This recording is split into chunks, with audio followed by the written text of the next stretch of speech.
everyone, welcome back to another episode of Wild Home. I'm Olivia. And I'm Alyssa. And today we're going to be making a childhood favorite, PB&J, but made from scratch.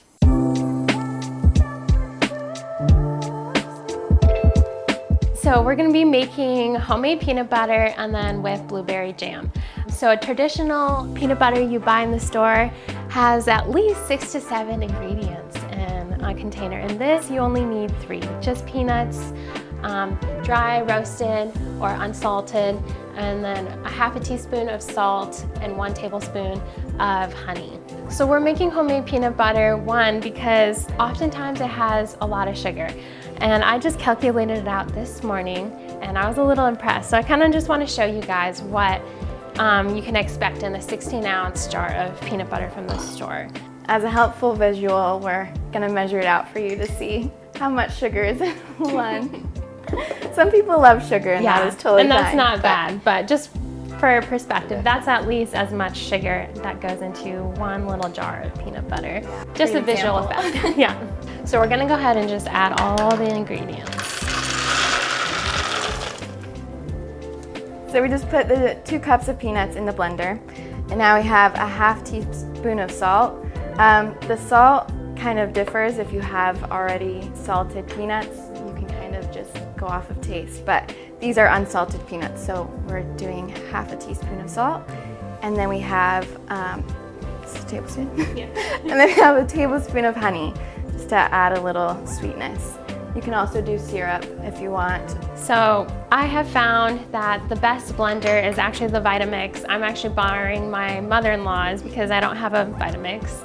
I tried on the Ninja blender and it didn't do so well. So if you have a food processor or a Vitamix or high-powered blender, that's probably would work best for this.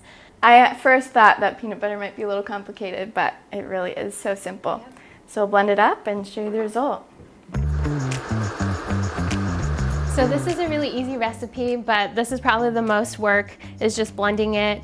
At first it's gonna look quite dry and glumpy. I would just keep stirring it, and from time to time you might have to circulate the peanuts with a spatula just to get it all mixed through. And then just, yeah, keep blending it and it'll eventually turn smooth, and the peanuts will naturally release their oils. So you don't have to add any oil to your peanut butter to make it creamy.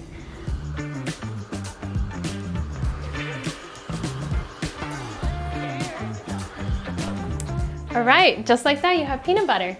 So we pretty much just put peanuts in a blender, and now we have peanut butter. And it really does taste just like the organic peanut butter. And look, the texture's amazing. Good job.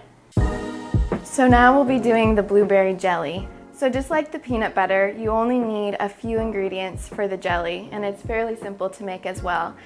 Today we have some blueberries that we actually handpicked last year. So we're using the last bit of our blueberries for this. But you can use any type of berry that you prefer. So we have about 2 or 3 cups of blueberries, 1/4 cup of honey, a half a teaspoon of cinnamon, and a lime. So very simple, but we'll show you how it's done. You might be questioning the cinnamon and blueberry jam, but you don't really taste it. It adds some flavor. You can also add 1 teaspoon of vanilla to add a little bit more flavor. Most recipes have the cinnamon in there. So these are frozen blueberries since they were from last year, but it really doesn't matter if you use frozen or fresh. It'll all turn out the same. Now we add the honey. 1/4 cup of honey, and then half a teaspoon of the cinnamon.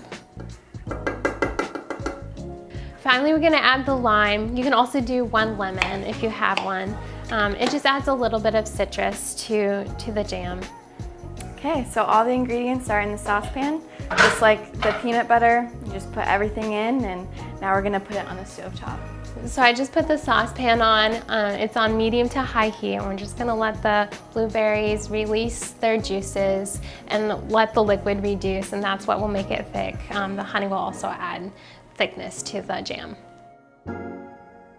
Peanut butter and jelly is a really good, like, classic go-to snack or meal for a toddler. But even as adults, we love it. I love it. Our husbands like to take peanut butter and jelly sandwiches on their fishing trips.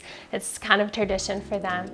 So it's just a really easy go-to thing for even picky toddlers. And Olivia and I were talking about now that we're raising more at the stage of toddlers, they can tend to be picky about some foods, maybe some more than others, about what they want or their preferences on some things. Yeah, Tanner, he does not love broccoli, but we kept trying and Hudson had the idea of calling them tiny trees. That's and now cute. it's like his That's favorite cute. vegetable. So sometimes you just need to get a little creative and think outside the box and yeah, just keep being consistent because it is something that they can either grow out of or just overcome that pickiness or preference. I was a very picky kid. That was the one thing that got me in trouble all the time was not eating my food. But yeah, it is obviously now I've overcome that and I'm not picky anymore. But so there's stages of life like you go through, and I think that's also a good point. Like, as children, we can default to the things that we like, but even as adults, we can do that, not just with food, but maybe even our life and our lifestyle. We can choose to be, in a word, picky, so to speak, and comfortable where we're at, and not being willing to try new things, explore, get out of our comfort zone. And as followers of Christ, we're to imitate him, and we know that he did not live a comfortable life and was always stepping outside of his comfort zone. So we are to do the same, and in that we see the benefits of it, and looking more like him, the more that we give of our time or serve others as he did.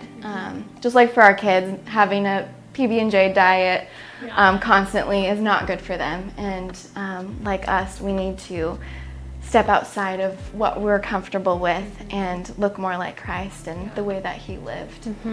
And in that, I think, like, Christ will bless us for that, and in a way we'll be more comfortable living how Christ did than we are even now, because there's no better place to be than following Christ. So like pickiness in kids, we know that it can be overcome. And so in our lives, when we want to fall back on being comfortable, it's great to step out and overcome that comfortability.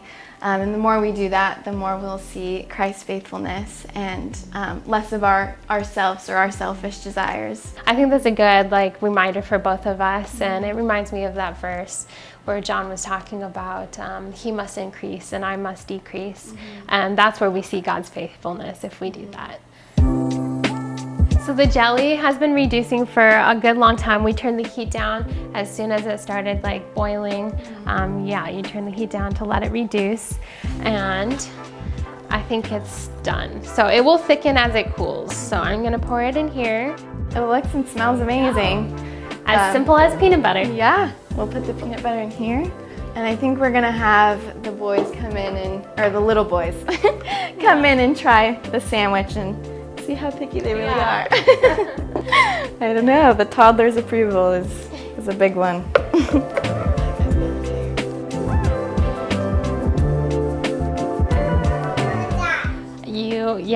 Up? Do you want a sandwich? Yeah. Okay. Oh yeah, that goes on there. See what you guys think. Do you want a bite? You want, oh. Do you want to hold it? Yummy. You want a plate? Is that yummy? Yeah. Is it yummy? Is it yummy? Yeah, yummy. All right. Okay, there you go. We got a stamp of approval. Sweet. That was so easy too. Yeah. So there you have it, homemade peanut butter and jelly, and toddler approved. We hope you guys give it a try and let us know what you guys think of it. Thanks so much for watching. We'll see you guys in the next episode. Bye. Bye.